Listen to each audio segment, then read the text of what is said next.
les 3 bons conseils de Léa pour la validation nettoyage. Donc déjà, c'est la partie la plus importante, mais pas la plus simple, c'est de pouvoir décrire, détailler, définir de façon très claire et très précise les méthodes de nettoyage. Que ce soit des méthodes automatiques, on va dire, c'est plus simple, ce sont des recettes.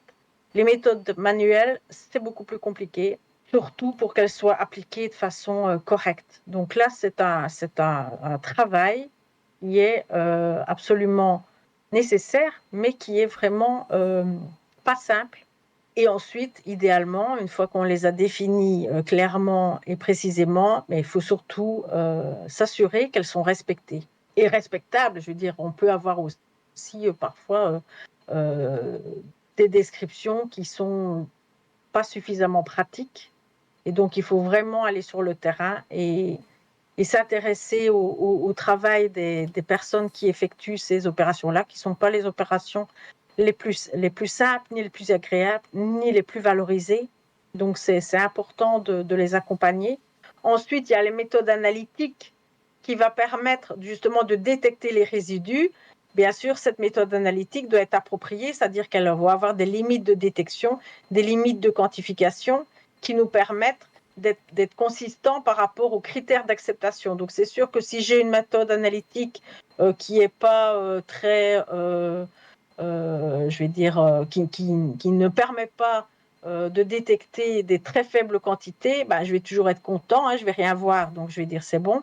Mais c'est pas vraiment l'approche. Donc, on doit avoir des méthodes analytiques qui sont de plus en plus à un niveau de détection très bas, d'autant plus si on a des produits hautement actifs avec des très faibles doses. Et donc, ça permet parfois de voir descendre presque jusqu'au nanogramme au niveau de la méthode. Donc ça, c'est un des points importants à maîtriser. Et le troisième point, mais c'est justement ce qu'on disait aussi, que ça soit pas nécessairement parce que c'est usé, mais aussi parce que c'est difficile à nettoyer. Donc, on a des cas où des équipements, des pièces d'équipement, je pense à des formats par exemple, mais aussi typiquement les poinçons pour une machine de compression. Ce sont des pièces qu'on dédie, non seulement parce qu'elles sont difficiles à nettoyer, mais parce qu'elles sont aussi difficiles à vérifier en termes de prélèvement. Et d'autre part, on peut aussi avoir des produits qui nous donnent une limite résiduelle extrêmement basse et qu'il n'est pas possible d'atteindre avec nos méthodes de nettoyage. Dans ces cas-là, bien sûr, ces pièces-là ou ces équipements-là, il est préférable de les dédier complètement à ces produits-là, puisque dans tous les cas, on n'arrivera jamais à éliminer jusqu'au niveau requis. Donc ça, c'est vraiment...